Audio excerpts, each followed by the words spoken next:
Irmãos, vamos estudar a palavra do Senhor hoje. Hoje nós vamos fazer o seguinte: nós vamos falar sobre a dinâmica de ouvir sermões, tá? A palavra de Deus é luz para os nossos caminhos, a voz de Deus preside os dilúvios. Nós sabemos que Deus fala com o seu povo, mas nós precisamos ouvir a voz de Deus. Então vamos tentar seguir aquele princípio. Quem está acompanhando os nossos estudos sabe, né? Nós estamos falando daquela dinâmica de que temos a obediência, ela é fortalecida pela capacidade que nós temos de sedimentar a verdade de Deus, a palavra, né? A verdade segundo Deus, na palavra, em nosso coração mais profundo. Em nosso coração mais profundo. E nós vimos a semana passada que isso a gente faz pela meditação na palavra. Alguém lê para mim aí o Salmo 1, versos 1 e 2. Salmo 1, verso 1 e 2. Quem é que está com o microfone? Vai lá, Edu, por favor. Bem-aventurado o homem que não anda segundo o conselho dos ímpios, nem se detém no caminho dos pecadores, nem se assenta na roda dos escarnecedores. Antes tem o seu prazer na lei do Senhor, e na sua lei medita de dia e de noite. Então nós estamos vendo assim que esse sedimentar da verdade não é algo que acontece meramente porque você decorou um versículo. Quando você decora um versículo novo, quando você aprende uma passagem nova, uma história nova da Bíblia, você aprende nas diversas camadas da sua mente, do seu coração. Você pode ter naquela camada passageira, o versículo que você decorou esse domingo, mas vai esquecer amanhã. Ou você pode ter um aprofundamento dele, ele se tornar parte da sua cultura cristã. Então aqui é passageiro, né? Aqui algo um pouco mais aprofundado, ele se tornou parte da sua cultura cristã. Mas a gente espera que este versículo, esta verdade, então a gente vai mudar o nome, a gente vai dizer assim, aprendi uma história, aprendi um versículo. Você aprendeu agora um conceito da verdade e ele está se aprofundando em você. Então aí você passa a ter mais do que uma cultura cristã, você passa a ter mais que um conhecimento intelectual, você passa a ter uma verdade arraigada que está mudando a sua natureza, ou está agora trabalhando na sua nova natureza. E aí você vai passar a reagir de uma maneira mais natural, né? A gente falou muito sobre isso, acho que foi o Eldo que até enfatizou aquela coisa de você reagir naturalmente, passar a ser o seu hábito, passar a ser a sua forma de reagir, uma forma segundo a palavra. E este aprofundamento, ele é fortalecido pela meditação na lei de Deus. E a semana passada nós vimos aqui 3 modelos de meditação que eu propus, né? A meditação dogmática, baseada em doutrinas, a meditação ilustrativa, baseado na ilustração da vida, lembra? Olhai os lírios dos campos, a textual bíblica, que é baseada no próprio texto. E tem mais uma que alguém me indicou. Quem foi? Jonathan? Hã? A história, né? Na história, legal. Jonathan, tem que dar o crédito, tá? Essa ainda não elaborei tão bem, mas me parece que a Bíblia autoriza isto mesmo, a ideia de lembrar do que aconteceu como uma... Ah, tem que puxar o quadro? Pô, desculpa.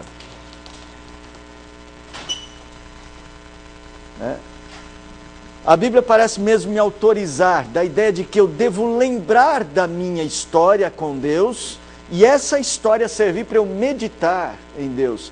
De uma certa maneira, ela mais ou menos une na prática quase todas elas, ok? Mas hoje nós vamos fazer o seguinte: este conteúdo que eu aprendo, o conteúdo que serve para as minhas meditações, eu já sei que é a lei. Mas qual é a principal maneira de se chegar à lei? Bom, a principal é a própria Bíblia, não é isso? A leitura da Bíblia. Mas nós temos uma ferramenta que eu acredito que é uma das mais preciosas ferramentas da vida, para a vida cristã, que é a ideia da mensagem bíblica pregada. Irmãos, nós vamos falar essa noite exatamente sobre isso. Vamos falar um pouco sobre a teologia do sermão. E nós vamos tomar como exemplo o sermão de domingo passado. Foi o reverendo Marcos que pregou. Ele está aqui para nos corrigir, ok? Para a gente tentar usar o exemplo prático deste domingo como uma maneira de você usar a mensagem que você ouve semanalmente como uma ferramenta das suas meditações. Tá bom? Então vamos trabalhar juntos essa matéria, e primeiro nós precisamos entender um pouco sobre a teologia do sermão. Vamos lá? Me diga uma coisa, me dê uma resposta de vocês. Quem pregou o sermão domingo passado, aqui na igreja? Quem estava na igreja me responda. Vai lá, Marco. Muito bem. Então vamos lá, vamos ver as pessoas que, como é que fala? Os participantes disso. Então o pregador, hein? Guarda aí o resto das informações, tá? O pregador foi o reverendo Marcos. Opa, peraí, reverendo Marcos. Ele foi o pregador. E quem eram os ouvintes? A igreja. Então vamos lá, a igreja estava ouvindo. Num sermão, num sermão, já fizeram aquela aula de comunicação e expressão, que o professor fala, quais são as partes da comunicação? Então tem o comunicador, aqueles que recebem, o receptor da mensagem, mas tem mais um elemento da comunicação. Qual é o elemento? Lembra não, gente, dessa aula de comunicação? Não, aqui veja, aqui é a fonte da comunicação, aqui o receptor da comunicação, mas tem um outro elemento para haver comunicação. A mensagem. A mensagem. Ok? Muito bem, o meio foi o sermão, concorda? O mecanismo, o modelo foi o sermão, foi em forma de uma pregação, ok? Bom, são só esses os elementos envolvidos? E aí? São só estes? Estes elementos são de que natureza? Eles são natureza material ou natureza não material, espiritual? Hã? Não sei. Quem acha que é espiritual? Aqui quando a gente simplesmente põe esses nomes, nós estamos falando dos elementos naturais da pregação. Concordam com isso? Os elementos materiais. Uma pessoa, os ouvintes, a voz, o texto bíblico, o formato. Mas nós não temos só estes elementos presentes. Irmãos, nós temos que lembrar que aqui, nós temos na origem do sermão, na origem da pregação, nós temos Deus. Na verdade, todo este modelo aqui é Deus agindo neste pregador, Deus dando a mensagem, porque a palavra é inspirada por Deus, e Deus agindo também na igreja. Em todo o processo, há uma participação, há o poder de Deus em ação. Então, quando a igreja ouve o reverendo Marcos pregando no Salmo de número 3, quantos versículos tem? Olha só. Quantas divisões teve o sermão? Eles ouvem 2 terços. Marcos, você fez a lição de casa, hein? Parabéns. Muito bem, viu? Tá vendo aí, Marcos? Como vale a pena. Mas também é Marcos e Marcos, por isso, Marcos e Marcos tem uma conexão. É que é Marcos e Marco,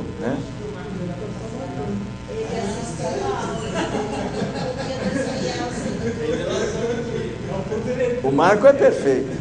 O Marco está sendo perfeito hoje. Escuta só. Nós não estávamos só ouvindo o pastor pregando. Nós estávamos ouvindo o instrumento de Deus. Então, num certo sentido, Deus conhece a igreja que está sentada aqui no banco, né? Deus conhece o pregador que está aqui no púlpito. Deus tem a sua palavra está sendo pregada, e todo este movimento aqui no coração deste e no coração deste é um movimento de Deus. Vou afastar aqui para o desenho para vocês poderem ver. A teologia da pregação, do sermão de domingo à noite, é que ela não é só uma confabulação de ideias a partir da ideia do pregador. Você tem que começar a ouvir a voz de Deus a despeito do pregador. Algumas perguntas a gente vai fazer a partir daí, mas esse é o princípio fundamental. Pergunta: quem foi o pregador de domingo? Reverendo Marcos. Mas quem falou com a igreja domingo? Mas isso é diferente. Na teologia do sermão, o pregador, do sermão bíblico, o pregador é tão somente um instrumento. Vamos ouvir os profetas. Alguém abra para mim aí em Obadias. Obadias, só para treinar vocês abrirem na Bíblia. Obadias. Era para ter na Bíblia, né? Se quiser, então vamos abrir um mais fácil. Naum. Não. Obadias capítulo. No celular não vale, tá? No celular é fácil achar. Lê aí o versículo 1. Visão de Obadias. Assim diz o Senhor Deus a respeito de Edom. Temos ouvido novas da parte do Senhor, e por entre as nações foi enviado um mensageiro a dizer: levantai-vos e levantemo-nos contra ela para a guerra. Até aí. Visão de quem? De Obadias. Mas quem é que fala? O Senhor. Assim diz o Senhor. Continua. Assim diz o Senhor, tem uma frase melhor. Assim diz o Senhor Deus a respeito de Edom. Continua. Temos ouvido novas da parte do Senhor, e por entre as nações foi enviado um mensageiro. Volta. No comecinho, de novo. Visão de Obadias. Assim diz o Senhor a respeito de Edom. Assim diz o Senhor. Quem fala é Deus. O meio é Obadias, através de uma visão. Obadias está escrevendo ou descrevendo agora para eles uma visão que ele teve. E nesta visão, o que é comunicado não é o que Obadias viu. Veja só, é o que Obadias viu, mas não é o que Obadias criou. Não é só a percepção de Obadias acerca da sua visão. Vamos dizer o seguinte: eu tenho uma visão. Aí eu chego para vocês e falo assim: tive uma visão. Eu posso correr o risco de descrever para vocês o que eu vi. E o que eu vi é a minha interpretação do que estava sendo mostrado. Só que Obadias não está dando a interpretação dele do que ele viu. Ele está dizendo que o que ele está falando é o que Deus quer comunicar com aquela visão. Vocês notam um pouco a diferença? Não é que Obadias está dizendo: eu vi isso, vi aquilo outro, tal, e eu acho que isso é bom. Não, Obadias está assim: eu tive esta visão, e o significado desta visão é isto. Como é que você tem certeza? Porque isto é o que Deus diz. A teologia envolvida na pregação é a mesma. Irmãos, o amadurecimento da igreja ocorre na medida em que ela começa a compreender que Deus realmente fala com ela. Nós precisamos saber a diferença entre sermão e aula. Nós precisamos saber a diferença entre sermão e estudo bíblico. Espera aí, eu vou tirar a blusa que eu estou ficando com calor. Já tirou? E eu vou por... Espera aí, para não fazer barulho. Um minutinho. Vou tirar a blusa. Agora vamos me movimentar.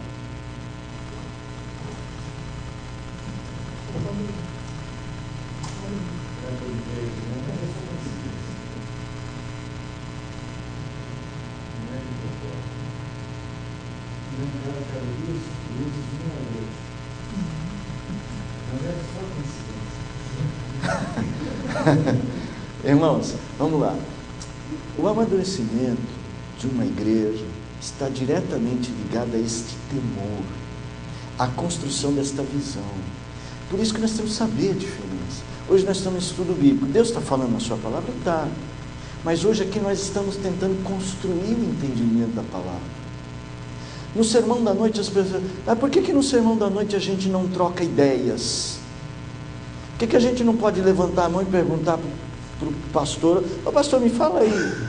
Porque na nossa teologia da pregação, a pregação é diferente deste momento nosso. A pregação tem este... Nossa, essa lousa está cheia. Tem este potencial de Deus usando o pregador. É por isso que ela é tão especial. É por isso que o culto converge todo ele para o púlpito, para a ideia de que nos encontramos aqui no domingo para ouvir Deus. Quando você for dizer assim: eu estou indo para a igreja para o culto de domingo à noite, não só diga eu vou para a igreja para louvar a Deus. Você vem para louvar a Deus também, mas primordialmente nós vamos à igreja no domingo para ouvir a voz de Deus.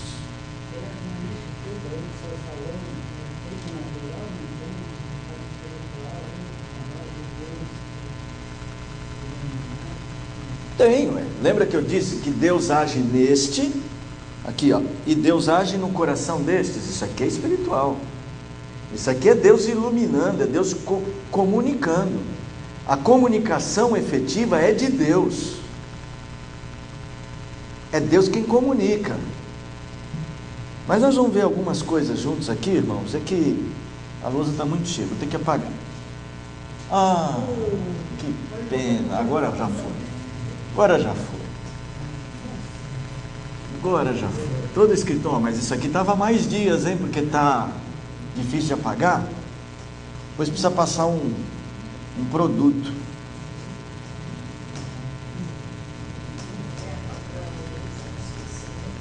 Não é, ficou com dó igual eu, porque estava bonito mesmo o desenho.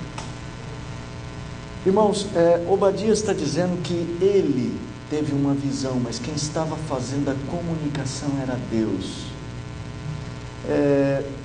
Às vezes nós confundimos, nós achamos que estamos ali para ouvir o reverendo Marcos. Quem vai pregar hoje? Quem vai pregar hoje é o reverendo Marcos. Para algumas pessoas isso faz muita diferença. É o reverendo Abel, é o reverendo Maurício, é o reverendo Ronaldo Lidório, é o reverendo Hernandes Dias Lopes. Pode fazer alguma diferença? Pode, mas ela é a diferença meramente material. Vai lá, está levantando a mão, Fábio? Pois não. Fábio, vou agradecer a Deus que você tenha vindo para pôr questões, viu? Que os irmãos, eles põem questões, mas eles pegam leve comigo, porque eles me amam, assim, eles não querem me pôr em aperto, mas eu quero ficar em aperto. Vai lá. Bom, já estou respirando já? Pode falar.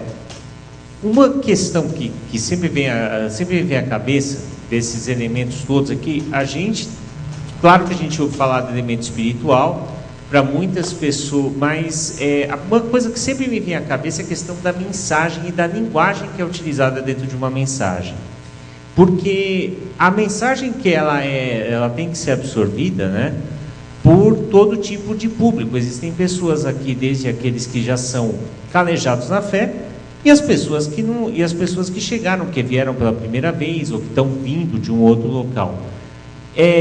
Como que o senhor vê essa questão, esse ponto, essa questão, considerando assim, que tudo bem, nós temos que ver Deus no culto, Certo. mas essa questão da linguagem, principalmente numa igreja como a nossa, que é caracterizada por mensagens densas, isso não acaba sendo um problema para muitas pessoas? Sim, pode ser.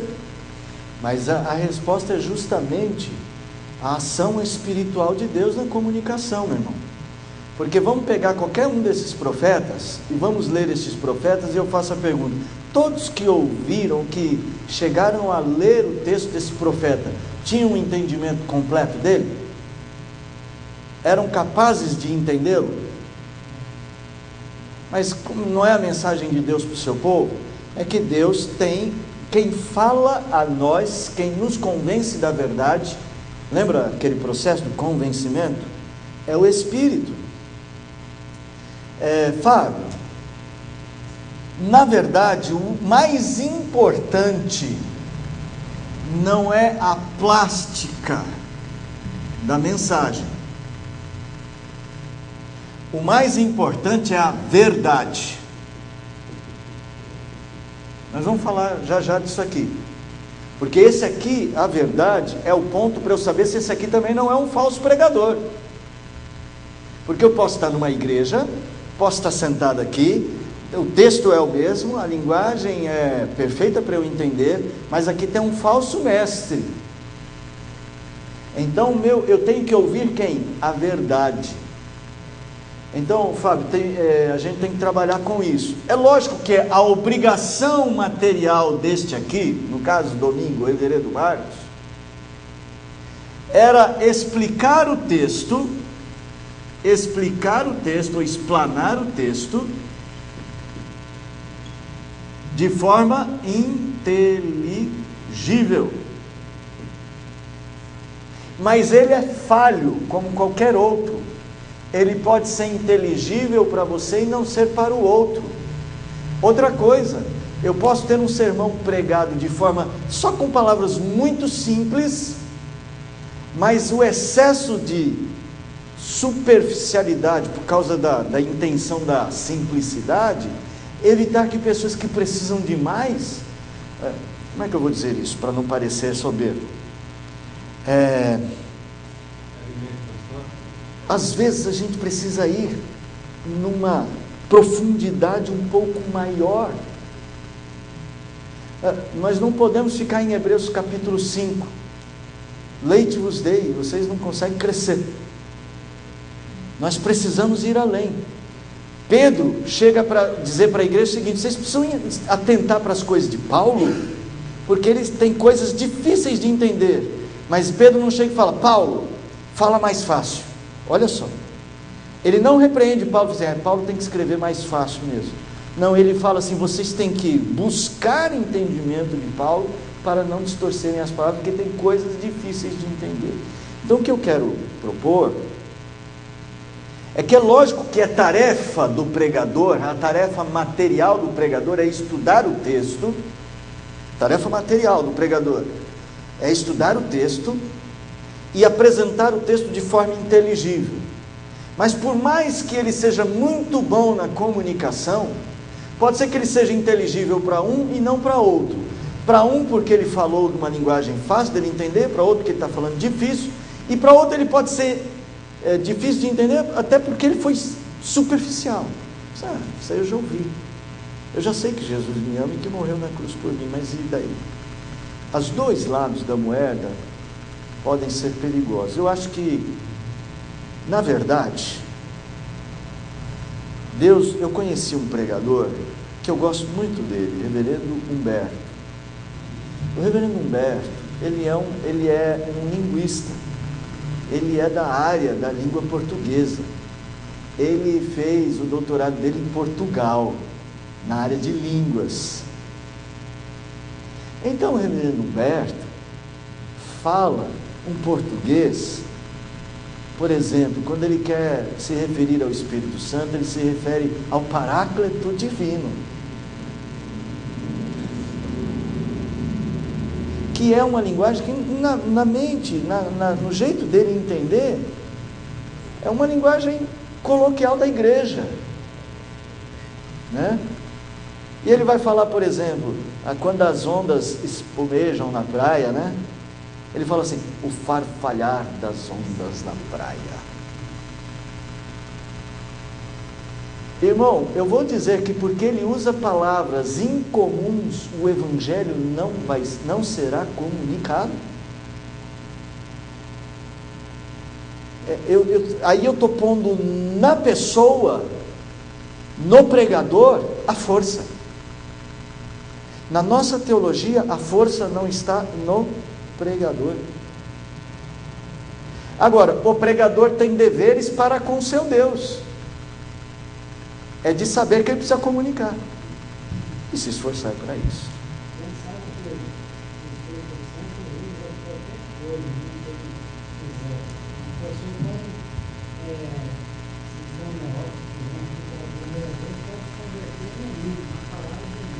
Sim, exato.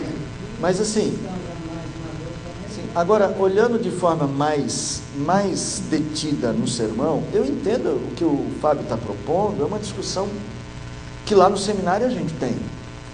Mas lá é o lugar de treinar materialmente os pregadores. O seminário não treina espiritualmente, assim, nesse sentido, fazer a obra do Espírito. Não dá. Fala para os pregadores, vocês têm que aprender a estudar o texto bíblico e tornar, como dizia meu deão na minha época, diz assim, a função do pregador é pegar no fio de alta tensão 3.000 volts e entregar 110. Você é da área de elétrica? É, né? Mais ou menos, né? Então vai lá na rede elétrica, pega 3.000 volts, mas você pode pôr um celular para carregar na tomada de 110. Mas lá na rede tem 3.000 volts. Essa função do pregador.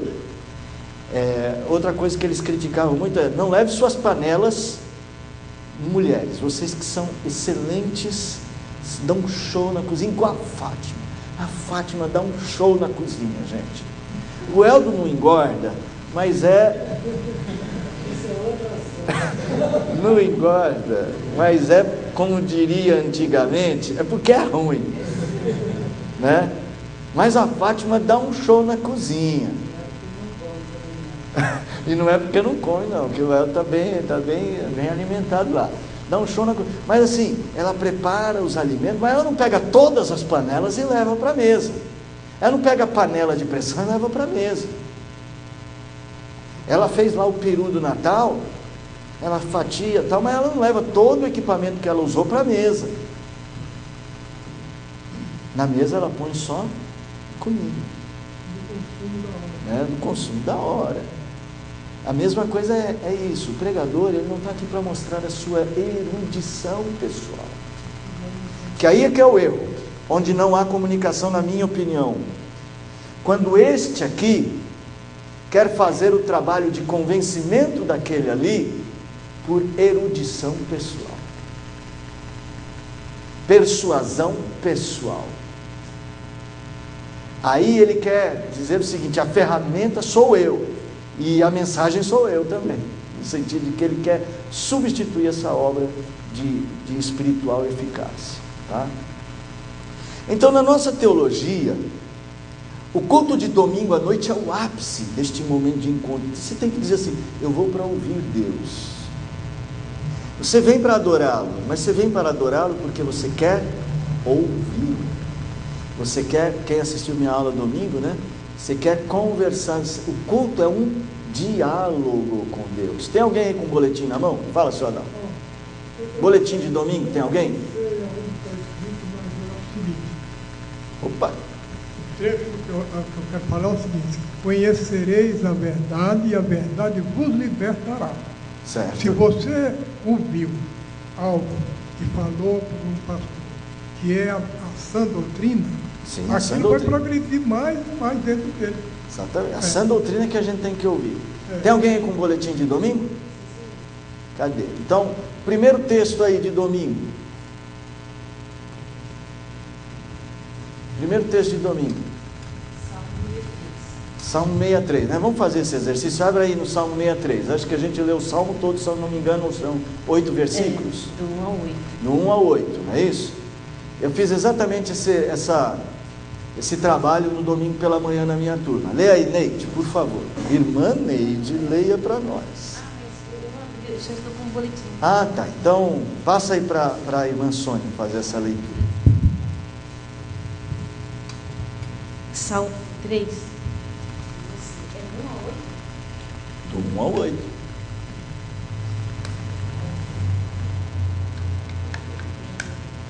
Versículos, quer dizer, versos. Ó Deus, Tu és o meu Deus forte. Eu te busco ansiosamente. A minha alma tem sede de Ti. Meu corpo te almeja. Como terra árida, exausta, sem água. Assim eu te contemplo no santuário, para ver a Tua força e a Tua glória. Porque a Tua graça é melhor do que a vida. Os meus lábios te louvam. Assim cumpre-me bendizer-te enquanto eu viver. Em Teu nome levanto as mãos.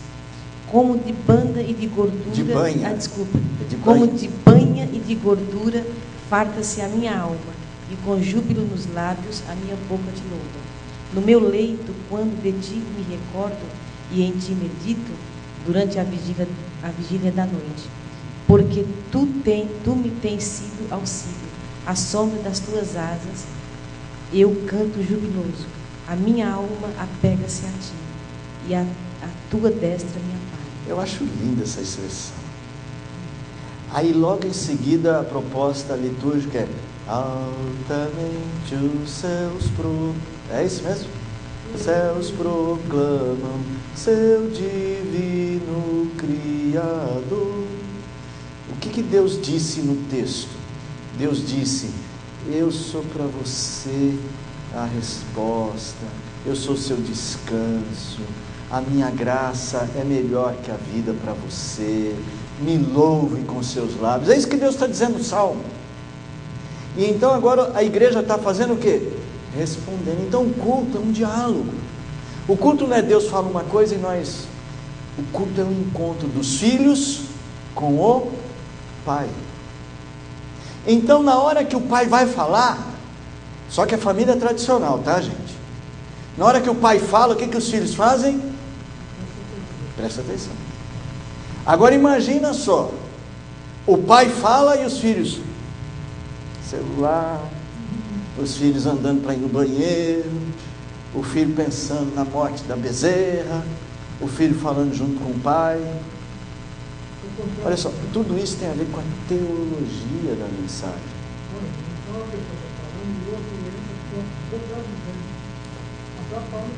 Sim, mas vamos lá, no sermão isso não acontece. Sim, atrapalha. Então assim, irmãos, existe aqui uma comunicação. Essa comunicação eu quero enfatizar, é a comunicação da verdade, mas é Deus falando com seu povo, Pai falando com seus filhos.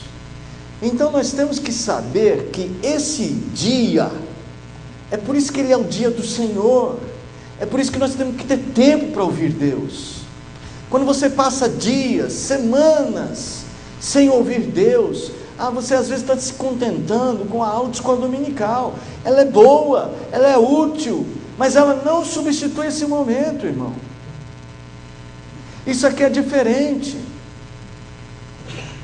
Você tem que aprender a tornar este momento especial para você. Tem gente que chega aqui para sentar e chega muito cheio de preconceitos, porque se atenta às figuras materiais, o modo, a plástica, a pessoa, o local, a hora, o tempo. Quando você se apega às figuras materiais, você perde esse padrão, esse nível, você desfruta muito menos. Então a primeira coisa que você deve aprender é que não deve colocar no pregador toda a expectativa, mas parte da eficácia de ouvir sermões, ou grande parte da eficácia de ouvir sermões, está na arte de ouvir e não só na arte de pregar. Você pode escolher o melhor pregador. Você fala assim, não, agora eu só vou ouvir o pastor Hernandes, porque ele é ótimo. Só vou ouvir Augusto Nicodemos, porque ele é ótimo. Agora, depois de domingo, eu só vou ouvir reverendo Marcos Kleber, nunca mais vou ouvir outro. Você pode escolher o pregador o melhor, o mais preparado exegeticamente, homileticamente, o que tem a melhor retórica, e pode acontecer de você não ouvir Deus, tempo algum. Quer ver um exemplo bíblico? Abra em Ezequiel comigo. Só textos fáceis de abrir, hein, gente? Ezequiel, deixa eu ver se é o 34, para eu não errar aqui.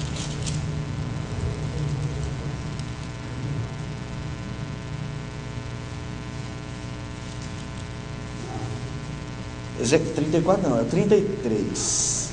33.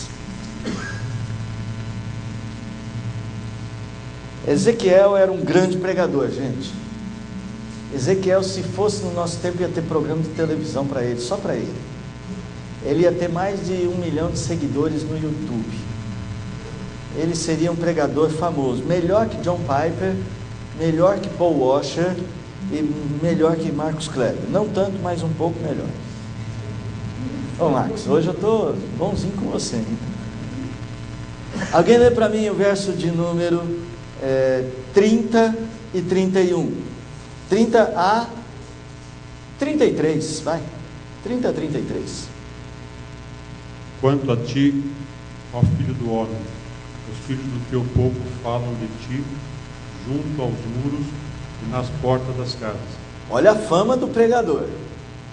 Fala um com o outro, cada um a seu irmão, dizendo: vinde, peço-vos, e ouve qual é a palavra que procede do Senhor. Eles vêm a ti como o povo costuma vir. Espera só um minutinho. Notaram aqui? O pregador era excelente, hein? Eles estão convidando um ao outro. Eu queria tanto que na igreja fosse assim. Vamos lá ouvir a palavra do Senhor. Mas vamos lá. Eles vêm a ti, verso 31, de novo. Eles vêm a ti como o povo costuma vir, e se assentam diante de ti como o meu povo. Notem a ênfase. Eles vêm a quem? A ti, Ezequiel. Eles sentam diante de quem? Diante de ti. Eles fazem isso como se fosse meu povo. Mas vai lá.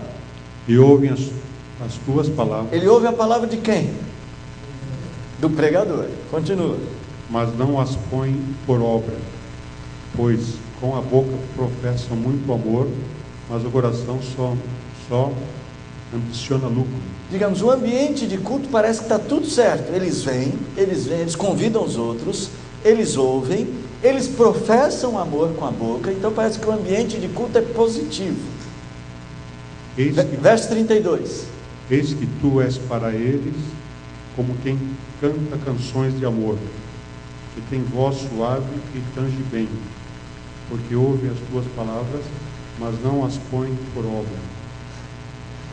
Para você é para eles assim como um cantor, você é um poeta da pregação.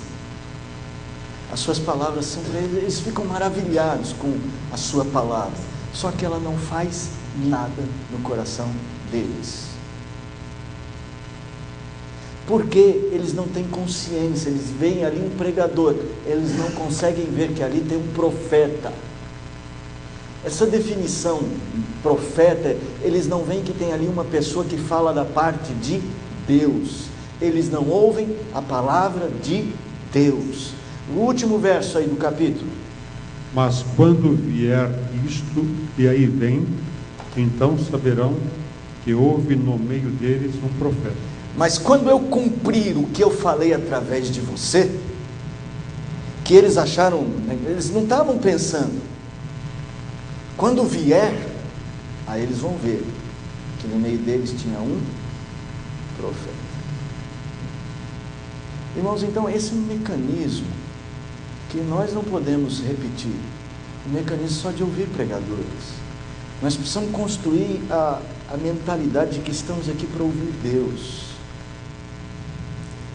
Aqui é a palavra de Deus. Hoje nós estamos estudando a palavra de Deus, mas domingo à noite nós vamos ouvir a voz de Deus. Nós vamos ouvir o próprio Deus, e não importa quem vai ser o pregador. Agora você pode ter um pregador mais habilidoso que o outro, isso pode acontecer. Ezequiel devia ser mais habilidoso que Moisés, porque Moisés era pesado de língua. Devia ser mais gostoso ouvir o sermão de Ezequiel do que ouvir talvez o sermão de Amós, que era boiadeiro. Talvez. Mas não importa, Ezequiel, Amós ou Moisés. Temos que aprender a ouvir Deus, porque nós não podemos passar por essa vida sem ouvir Deus. E o grande problema nosso é que a gente ouve muito a voz do nosso próprio coração, porque quando a gente se concentra nas pessoas, no fundo, o problema não são as pessoas, mas o nosso coração que está fechado para ouvir a voz de Deus. Eu falei na semana passada, nós temos dificuldade em ouvir a voz de Deus, desde Adão, que se escondeu da voz de Deus no jardim. É por isso que nós precisamos de quebrantamento, nós precisamos tirar as máscaras, nós precisamos tirar a gente se enche de preconceitos para começar. Você acredita que é possível que tenha crentes que entram, olham o boletim para saber quem vai pregar? Ou então ela senta, ela dá uma olhada, ela olha ali quem é que está sentado na posição de pregador, e pode ser que ele não continue para ouvir.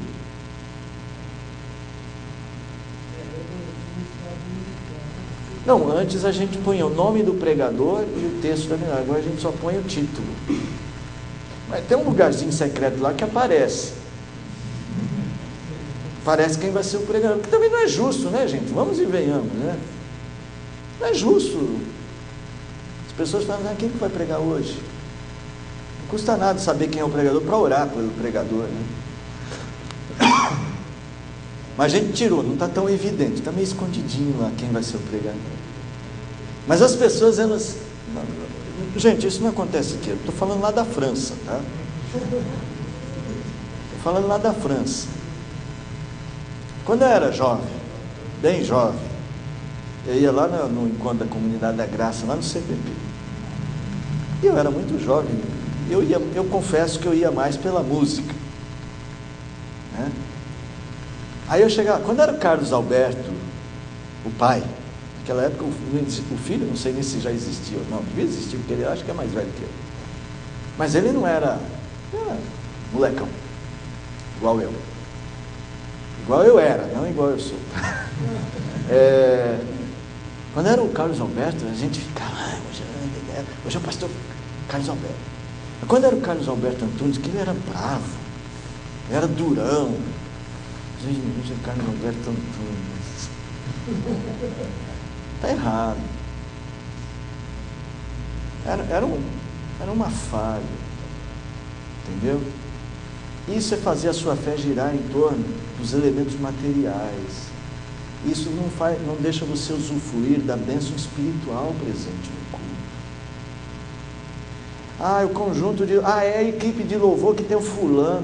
Não, essa não é... A outra que é boa. Porque a outra tem o contrabaixo. Essa aí não tem o contrabaixo.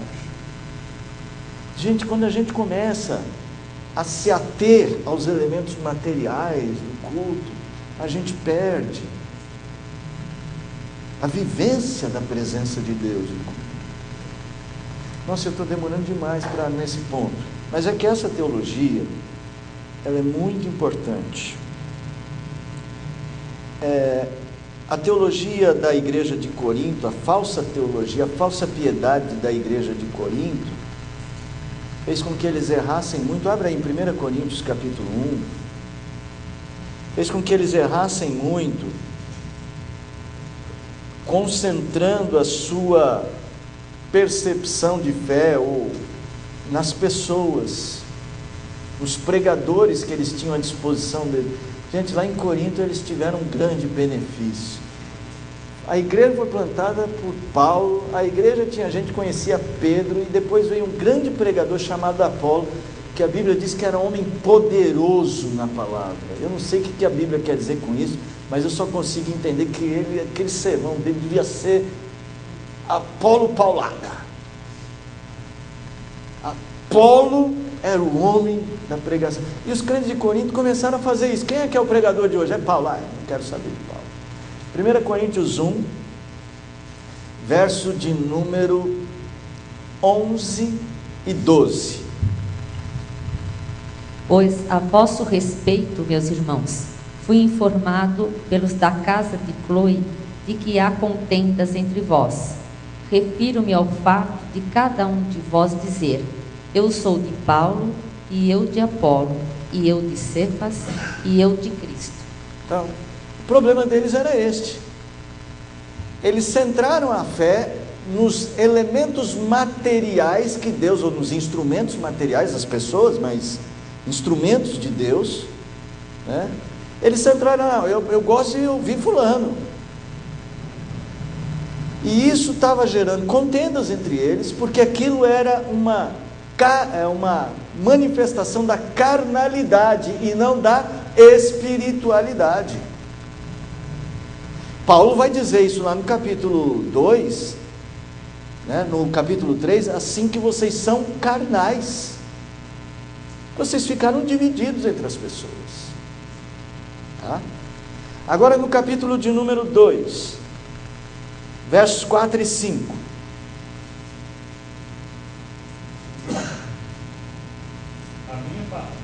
Outro irmão já vai abrir no capítulo 3, 3 e 4. Aperta o botãozinho aí. A minha palavra e a minha pregação não consistiram em linguagem persuasiva de sabedoria, mas em demonstração do Espírito e de poder, para que a vossa fé não se apoiasse em sabedoria humana, e sim no poder de Deus. Veja, a persuasão, Paulo admitiu o seguinte, era Paulo quem pregava. Ele evitou a ostentação pessoal de ficar falando difícil para se mostrar, mas ele diz assim, eu me firmei na ideia de que o Espírito é quem comunica, porque eu não quero que vocês baseiem a fé de vocês na força do homem, mas no poder do Espírito. Paulo então está admitindo que existe uma comunicação, que a comunicação abençoadora para a igreja, ela é espiritual, e para você chegar lá, você tem que se libertar,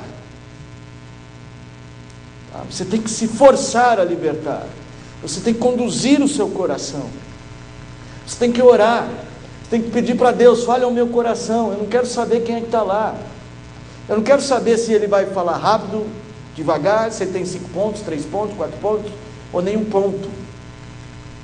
Eu quero ouvir Deus. Nem que for uma pregação de 5, é melhor ouvir uma pregação de 5 minutos ouvir Deus do que ouvir um grande discurso de 1 hora e só ouvir os homens. Paulo continua, capítulo 3, versos 3 e 4. Porque ainda sois carnais, visto que campei entre vós todo tipo de inveja e discórdias. Por acaso não estáis sendo carnais, vivendo de acordo com os padrões exclusivamente mundanos? Pois agora alguém alega, eu sou de Paulo, e outro, eu sou de Apolo. Não estáis agindo absolutamente segundo os padrões dos homens? Então veja só, ele está dizendo que aquelas pessoas estavam ouvindo homens, e esse fato deles terem esquecido da ação de Deus, não terem buscado a Deus, era sinal da sua carnalidade. Então, irmãos, a teologia do sermão é Deus está falando. Então você tem que ouvir, você tem que querer ouvir, você tem que desejar, ansiar, buscar, ser constante nisso. Constante em vir ouvir a voz de Deus. E nesta hora nós entendemos que é o ápice do relacionamento da igreja com o Pai Celestial. É os pais sentados à mesa com... O pai sentado à mesa com os filhos, e o pai vai dar a comida para os filhos. E essa comida é a palavra, que ele vai pregar através, o que ele vai, a mensagem que ele vai entregar através do pregador. Aí mais para frente, aí no capítulo 3 mesmo, os versos que se seguem em 5 a 9, você vai ver Paulo discutir quem é Paulo, quem é Apolo, quem é Pedro. São só instrumentos por meio de quem vocês creem. Essa que tem que ser a nossa teologia. Lá atrás, Marco. Deixa claro, até no Salmo 1, ele deixa claro também o Salmo 1 como instrumento que ele é, e lembrando que Deus sempre fala, onde diz o seguinte: porque não me enviou Cristo para batizar, mas para pregar o Evangelho, não com a sabedoria da palavra, para que não se anule a cruz de Cristo. Sim, sim. No capítulo 1, você falou Salmo 1, no capítulo 1 de 1 Coríntios. No capítulo 1 de 1 Coríntios, Paulo diz: eu nem batizei ninguém, a não ser fulano ou beltrano ali, para ninguém ficar atrás de mim, dizendo que eu é que sou o pai espiritual deles, ou seja, o pai celestial deles. Ou seja, não anular que Deus fala e ele se colocar no lugar. Exatamente. Irmãos, então se os irmãos conseguiram compreender essa ideia, vamos voltar para domingo passado, Salmo 3. Então, domingo passado, quem foi o pregador? Reverendo Marcos Kleber. Mas quem foi que falou com a igreja? Então, o que é mais importante? Quem foi o pregador ou quem falou? Não, quem é mais importante? O pregador ou quem falou? Deus, que foi a voz que falou. A voz de Deus é mais importante que o pregador, ok? Embora a gente considere muito, viu, reverendo? Sua pessoa, sua oratória, sua capacidade de explicar o texto, aliás, muito bem explicado, né? Bem expositivo, versículo por versículo, né? Eu ouvi hoje à tarde de novo, para ter certeza que eu não estou errado, que foi tudo certinho. Mas mais importante foi ouvir a voz de Deus. E o que foi que Deus falou? O que Deus falou é importante? Foi importante? Continua sendo? Continua sendo mesmo? Então o que foi que ele falou? A mensagem deixou claro também a questão do... Só o Marco está falando, hein, Marco? Já eu vou proibir. Você é aquele aluno que eu vou falar, menos o Marco, que eu quero saber se os outros estudaram a lição de casa. Vai, pode falar, Marco, fala. A mensagem ele deixou também claro, e acho que você também colaborou no final da questão possessiva. Deus meu. E lá no final, a bênção está sobre seu povo. Isso, do Senhor é a salvação, e sobre o teu povo a tua bênção. Essa questão de possessão foi falada no final. Olha só, irmãos, o que eu preciso que você entenda? Que a melhor maneira de você ter uma semana de meditação na palavra seria, por exemplo, talvez você pegar o Salmo 3. Não foi o texto que Deus usou para falar com você? Não é o ápice do relacionamento da igreja com Deus? Não foi a voz de Deus que nós ouvimos? Por que você vai escolher outras coisas? Você pode escolher, não é proibido, a Bíblia é cheia de textos bíblicos, ótimo. Mas a gente não deveria ter o hábito, deixa eu reouvir o que Deus falou. Gente, outra coisa, hein? De repente você não vai conseguir lembrar de tudo, né? Reverendo Marcos tem 3 pontos. Primeiro ponto, salvo engano, versos 1 e 2. Segundo ponto, salvo engano, os versos 3... Eram quantos versículos? 8, né? Versos 3 a 6, salvo engano. Reverendo, corrija aí. E o terceiro ponto, versos 7 a 8. Ok? Muito bem. No primeiro ponto, ele diz o seguinte, que o salmista, ele fala para Deus da sua dor, ele confessa a sua dor. Tá bom? Você anotou lá? No segundo ponto, o salmista, apesar de... E aqui ele enfatizou uma coisa, né, interessante, que eu achei interessante, a repetição da ideia de números, né? São muitos, eu não lembro agora o texto, lê aí para mim, verso 2. São muitos que dizem de mim, não há em Deus salvação para ele. Então é o verso 1b, onde que tem aquela repetição, são numerosos. O Senhor não tem crescido o número. São numerosos que se levantam contra mim. São muitos que se... Então assim, ele enfatizou o tamanho, né, a extensão dessa dor, o número daquelas pessoas. Aí depois ele até enfatizou, mas qual é a queixa do salmista? A queixa do salmista é que o problema não era a dor, não era nem a oposição, é que eles apontavam para uma falta de esperança em Deus, né? Que era o que está no final aí do versículo 2. No segundo, ele diz que o salmista confia em seu Deus. Estou esforçando aqui para lembrar, hein? E a terceira parte, que aí foi ele que me ajudou hoje, o salmista, peraí, lê aí o verso 7 e 8, eu agora só lembro lendo o texto. Ele invoca a Deus, agora eu lembrei, ele invoca a Deus, lê aí.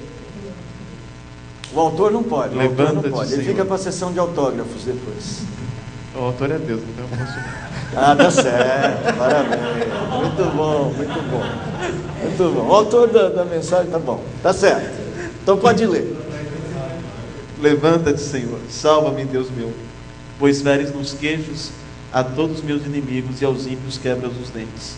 Do Senhor é a salvação e sobre o teu povo a tua bênção. Irmãos, o que eu quero propor como uma maneira de ouvir sermões e aproveitar o melhor? Primeiro, não deixar passar. Você ia lembrar de tudo isso? Qual é o jeito de você lembrar de tudo isso? Anotar. Traz um caderno. Anota o sermão. Não é a voz de Deus, pelo amor de Deus. Não é a mensagem de Deus. Não é o Pai falando. Não é importante o que o Pai falou. Se é importante, você já sabe que sua memória não vai guardar. Será que você não tem a obrigação de anotar? Ney, você anotou o culto de...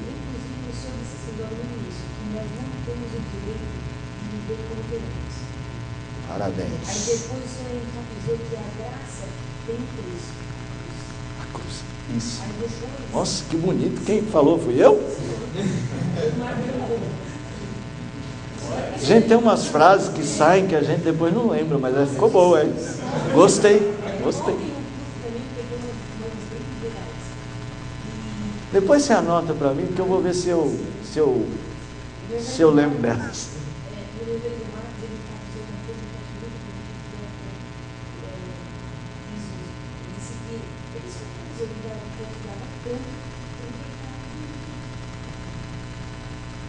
E eu vou para a lei, né? Ele contou ele tentou ilustrar isso, dizendo assim: se alguém te ameaça de morte, você vai para casa, você consegue dormir? Davi vai para casa e dorme, porque ele sabe que Deus é que o guardava. O Senhor lhe sustenta. Olha lá, José. Muita atenção também, porque sobre a aliança, né? Deus tem uma aliança conosco. Nós devemos sempre lembrar isso. E muitas vezes nós estamos esquecendo de Deus. Que nós às vezes achamos que nós não temos nada com Deus. Mas Deus tem uma aliança conosco. Então isso aí reforçou muito no meu pensamento. Achei muito bom. Ótimo. Irmãos, vamos pegar tudo isso aqui que a gente está vendo.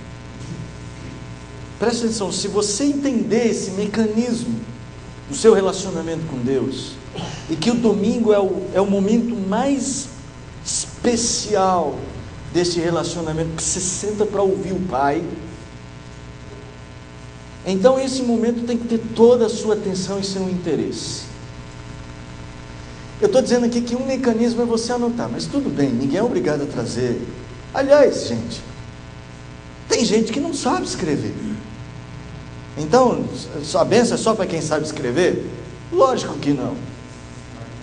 Então a pessoa, o Zé falou assim: olha, isso ficou guardado comigo.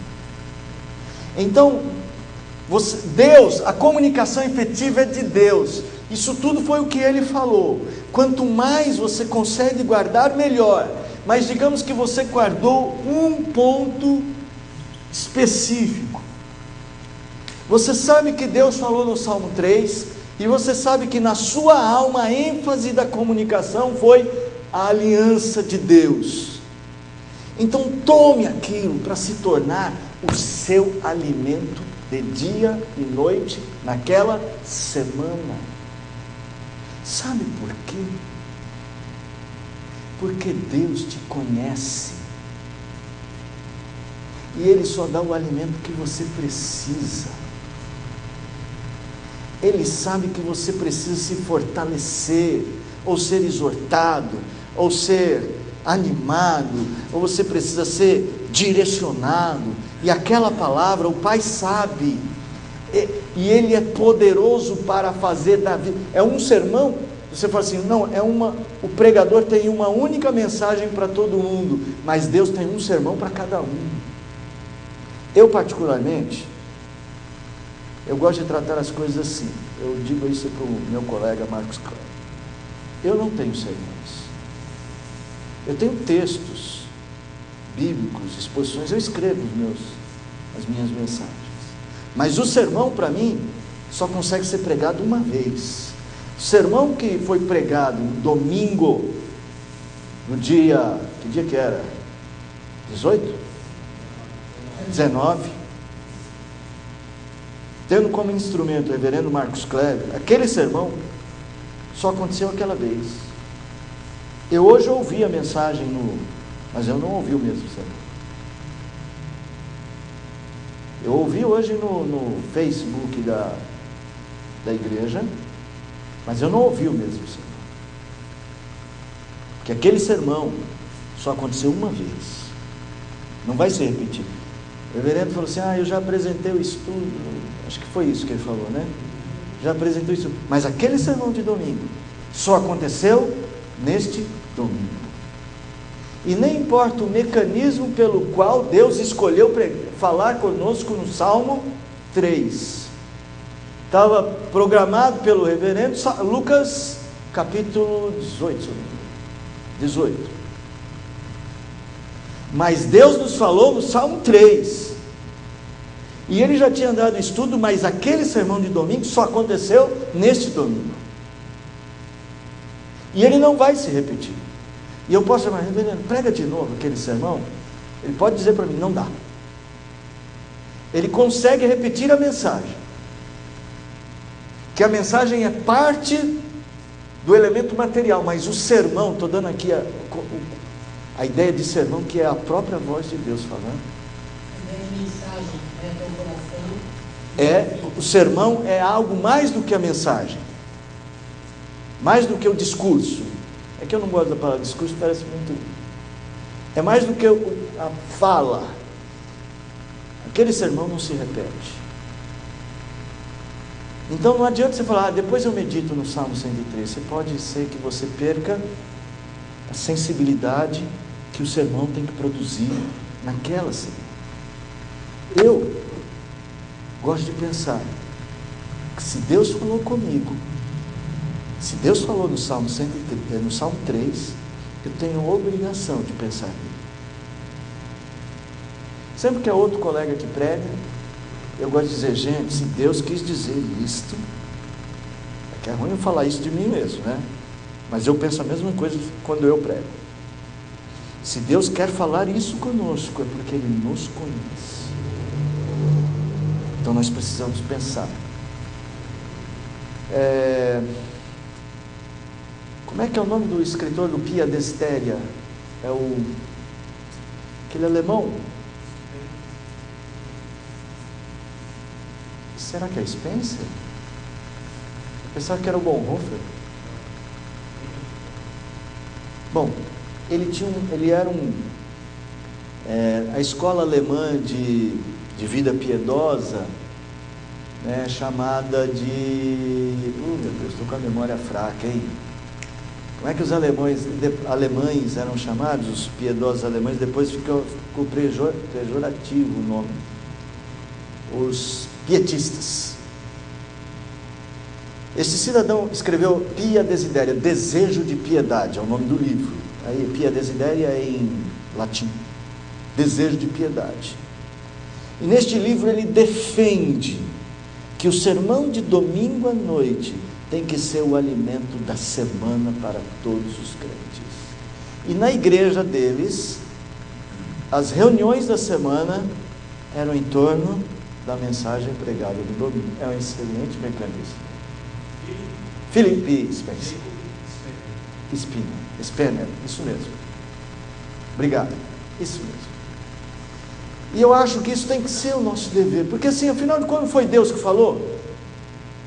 Por que o pai me chama para sentar à mesa, me dá um alimento, eu falo, não, vou comer outra coisa essa semana? Tá certo, você vai dizer assim, mas eu não posso meditar na Bíblia, em outros textos? Pode, e é lógico que não é pecado. E é lógico que eu não estou obrigando você a meditar exatamente, mas eu acho que é uma lógica muito grande com essa teologia da mensagem, que ela sirva de alimento para a nossa semana. O que você poderia fazer, já que você quer ler outras coisas, é lembrar da mensagem e ler as outras coisas. Ok, irmãos? Eu não sei se isso lhes ajuda, mas aí o que você deve fazer? Lembra das 4 meditações? Talvez agora esta mensagem de domingo, que falou tanto dessa ideia do salmista lidar com a sua dor a partir da confiança que tem em Deus e da certeza de que Deus luta por ele. Lembra que é Deus que vai quebrar os dentes? Não precisa chamar irmão mais velho. Deus já vai lutar por você. Né? E Deus vai quebrar os dentes, o reverendo deixou isso claro, quando ele disse assim, lembra qual era a acusação deles? Lembra qual era a queixa deles contra as pessoas? É que eles estão falando por aí que eu não tenho mais esperança em Deus. Eu falo assim, Deus vai tapar a boca deles, quando Deus mostrar que Ele é a nossa esperança, não só de Davi, mas de todo o povo. Você deveria pensar, por exemplo, nas situações da sua vida, quando Deus fez isso, e meditar, por exemplo, que Deus cuidou de você, tantas coisas más poderiam ter acontecido e Deus cuidou de você. E ilustrativamente você poderia ver isso, puxa, houve uma batida de trânsito, poderia ser com o meu carro, mas não foi. Houve um assalto, alguém foi tornado um refém, poderia ter acontecido comigo, mas não foi. Ou pode ter acontecido com você e você lembrar que Deus ainda assim se mostrou ser o seu Deus. Entendeu? Ou você pode lembrar do texto e voltar ao texto e meditar e encontrar outras coisas. Ou lembrar da teologia do texto e dizer, Deus é confiável, Deus é providente, Deus é protetor. E dogmaticamente pensar, domingo eu ouvi Deus dizendo que Ele é meu protetor. Ou simplesmente lembrar da sua história com Deus. Enfim, meditar no sermão que você ouviu no último domingo. Domingo que vem quem vai pregar sou eu, tá? Mas quem vai dar estudo bíblico é o reverendo Marcos, na outra quarta. Pode falar, irmão Zias. Pastor, você falou aí e vamos discutir sobre isso diversos pastores que existem. Ah, é mesmo. Mas isso aconteceu no domingo. Pode falar. Porque o senhor me deixou lá em cima, né, da plástica, a verdade. Porque o pastor Marcos, ele tem a consciência de que a verdade é Deus e que ele estava sendo um instrumento e ele procurou, pelo que a gente conhece dele, assim, ele procurou ser o mais fiel possível para que chegasse nos ouvintes, né?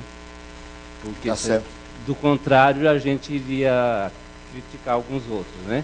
Mas assim, essa verdade está na consciência do pastor Marcos no domingo. Por isso é a voz de Deus, né?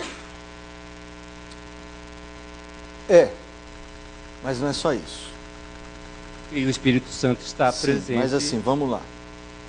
O pastor Marcos pode achar ser um pregador da verdade, mas ao mesmo tempo estar equivocado quanto a isso? Pode. Ele pode achar que está pregando uma doutrina verdadeira, mas está pregando a heresia? Acredito que pode. Lembra os fariseus?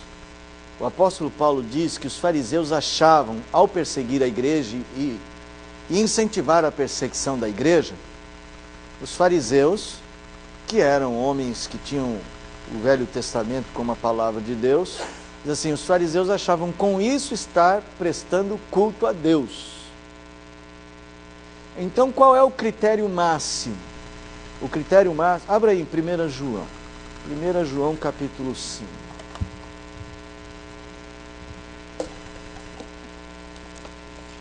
João capítulo 5. Não, capítulo 4. Capítulo 4.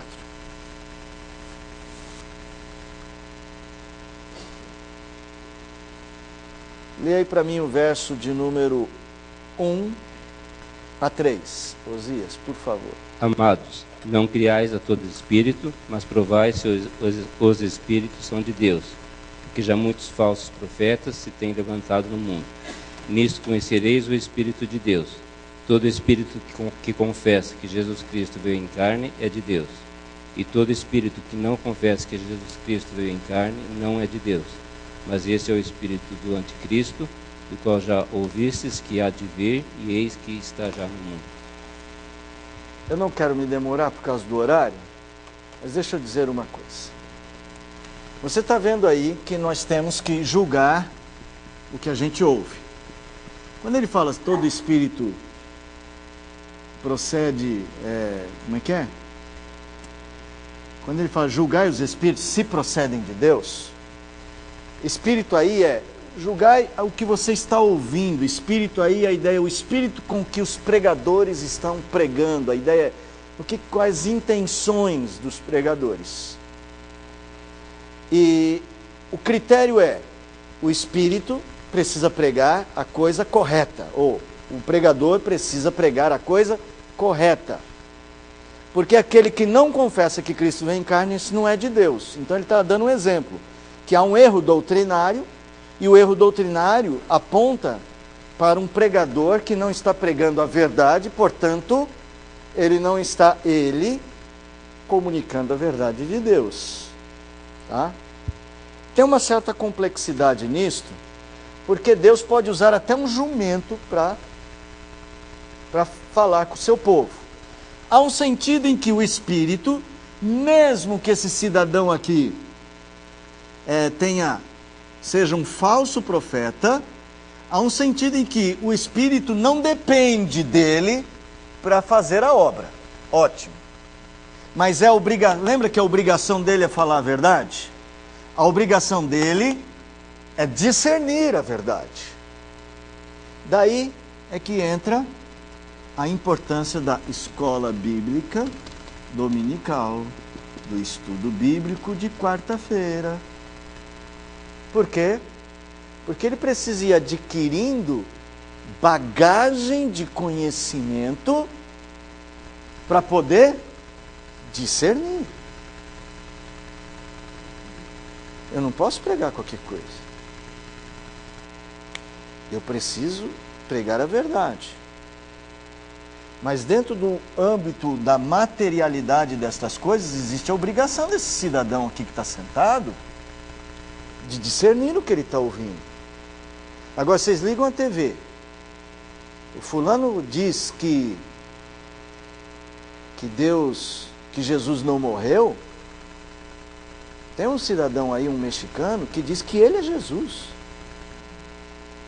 Só que ele morreu. Ele dizia, né? Que ele era Jesus. Só que ele morreu.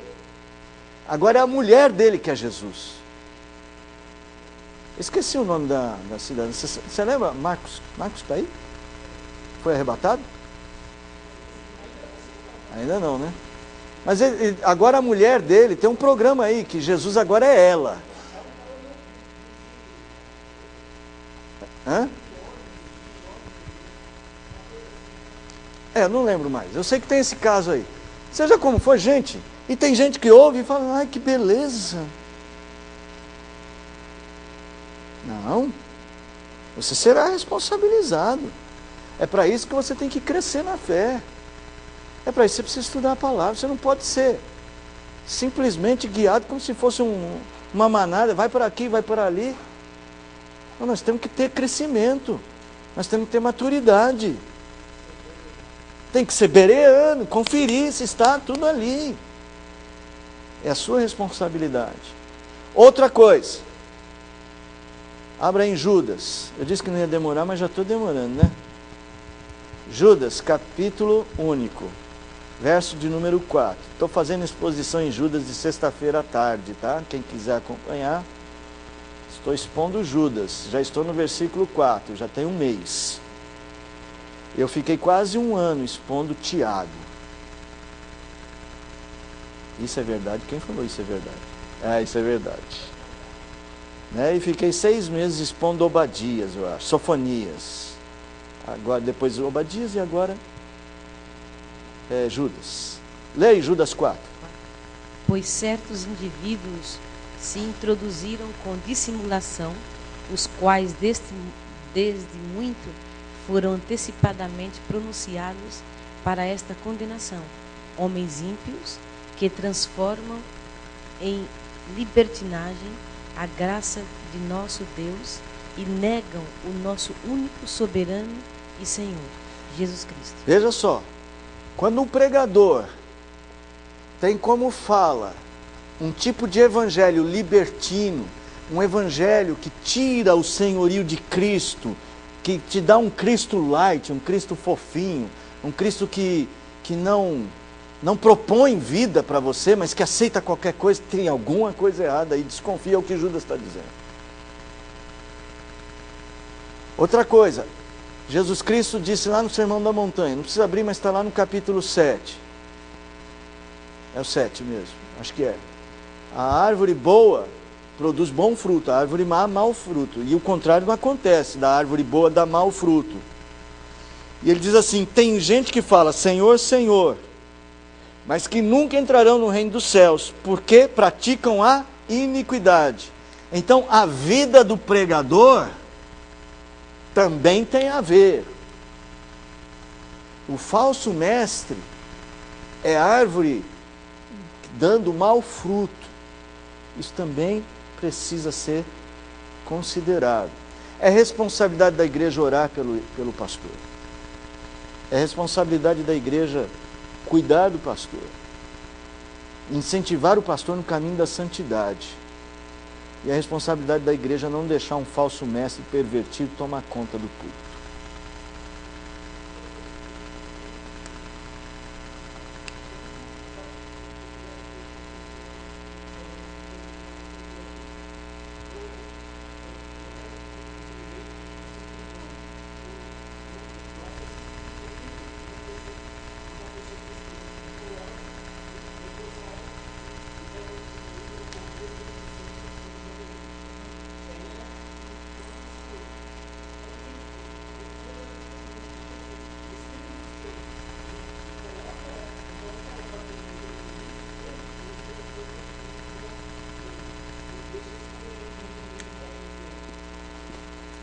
Lembra do nosso gráfico? Que a ideia é que o entendimento precisa se aprofundar até encontrar os elementos, a profundidade dentro do nosso coração, a verdade precisa transformar o nosso coração. Tem gente que é muito crédula e que qualquer palavra serve, ela não medita no que está ouvindo. O Espírito Santo é que aprofunda isso aqui? Mas lembra que é uma obra sinergista, é uma obra que acontece o seu trabalho e o do Espírito. Por isso que a Bíblia exorta você a meditar, você a pesquisar a verdade, você a desenvolver a sua fé. Então eu penso o seguinte, que essa pessoa ela tem um conhecimento muito superficial da fé, que ela não consegue discernir que Paul Washer e Benny Hinn não dá para ficar, não dá para ser a cartilha de direção, ou eu vou ficar num ponto ou no outro. Porque ela não faz, ela ouve qualquer coisa serve. Não. para um crente que quer servir a Deus profundamente, ele precisa de mais, ele precisa ter maturidade. Então eu acho que é a falta de maturidade que produz isso.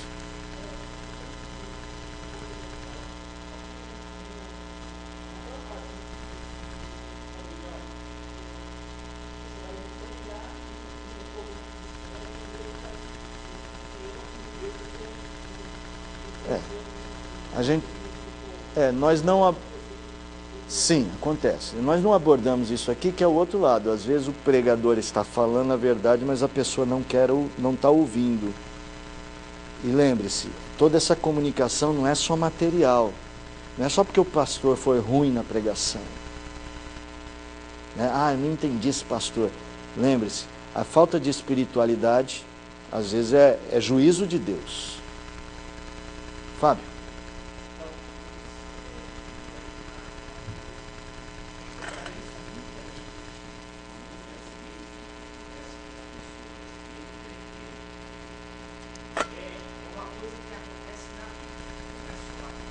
Certo.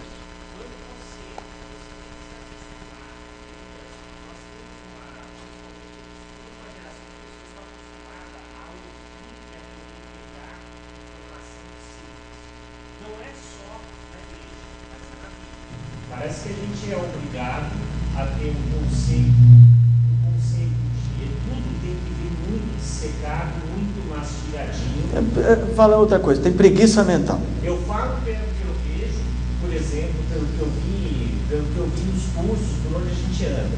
As pessoas querem o simples. Isso não vale só para a igreja, vale para a vida, mas principalmente para quem está pegando uma mensagem que é extremamente densa, por natureza, que não pode mudar. Você tem que se acostumar a ter um certo conhecimento e a não esperar que as pessoas fiquem dissecando ou fiquem explicando nos mínimos detalhes o que acontece. Irmãos, Deus usa diversos ministérios. Há pastores que Deus escolhe para alimentar o seu rebanho com elementos mais profundos. Há pastores que Deus usa linguagem mais direta e simples. E eu não discuto, porque eu acho que Deus tem o direito de fazer do jeito que Ele quer. Você que está ouvindo e sendo guiado por Deus para ouvir um pregador de um ou de outro jeito, tem que ouvir Deus. Pode ser que Deus tenha escolhido alguém com mais densidade na comunicação. Deus tem um porquê fazer isso. O meu ministério, eu prezo assim, uma coisa que eu falei com Deus e penso que tem que ser assim. Eu quero explicar a verdade, mas é que eu não queria ficar na beira do lago. Eu não sei nadar, mas na palavra eu nado e eu mergulho. Então assim, eu não quero ficar na beira do lago molhando a ponta do pé. Eu quero entrar na palavra. Pedi a Deus que me ajudasse. O apóstolo Paulo em Efésios pede aos crentes que orem para que Deus lhe dê intrepidez na palavra. É porque Deus escolheu alimentar seu povo, é Ele que alimenta. Se Ele vai dar feijoada ou vai dar canja, é Ele que escolhe. Então a gente tem que pôr isso na conta de Deus.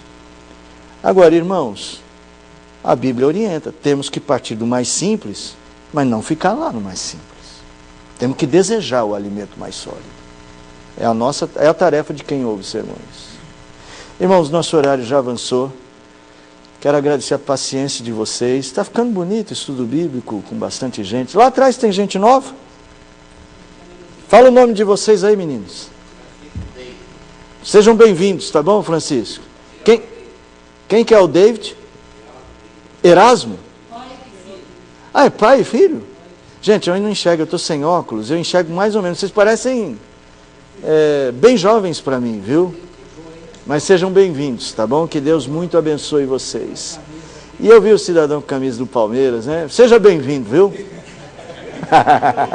Apesar de que eu acho que vocês são amigos de um corintiano, muita gente boa aqui, né? Sejam bem-vindos, tá bom? Esther também está com a gente, seja bem-vinda, mas já veio outras vezes, né, Esther?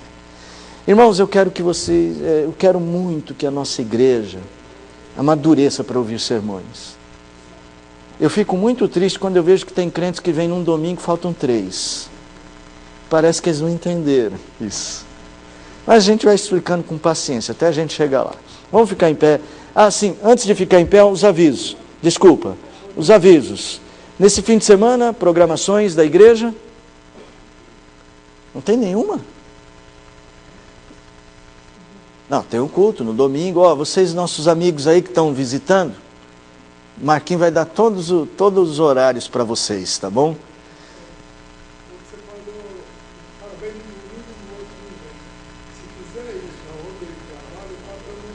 Manda embora, né? Mas quando ele cair a ficha que é Deus que está chamando ele... Ah, sim, o culto dos formandos. Gente, é até hoje para dar o nome, hein? Você se formou, qualquer curso que você tenha feito, tem que dar um nome para poder participar. Porque a gente precisa do seu nome, da instituição que você estudou, porque a gente faz um processional de entrada. A gente tenta conseguir togas para todo mundo vestir, porque a gente vai agradecer a Deus.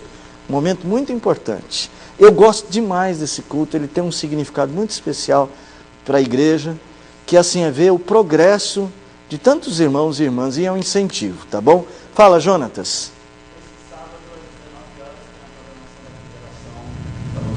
Primeira programação do ano é para os jovens, mas todos estão...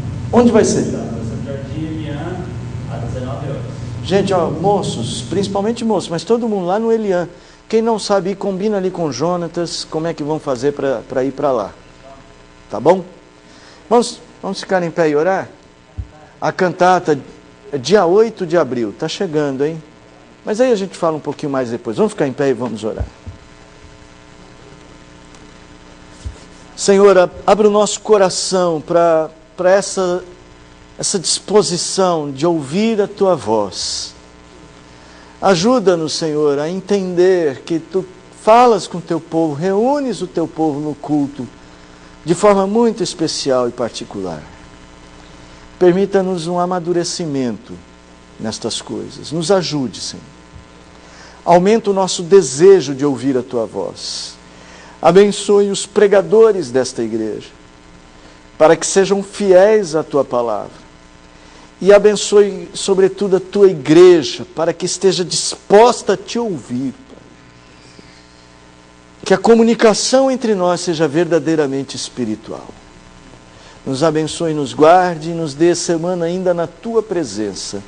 Nós oramos em nome de Jesus. Amém. Irmãos, que Deus abençoe. Bom descanso, bom final de noite para vocês.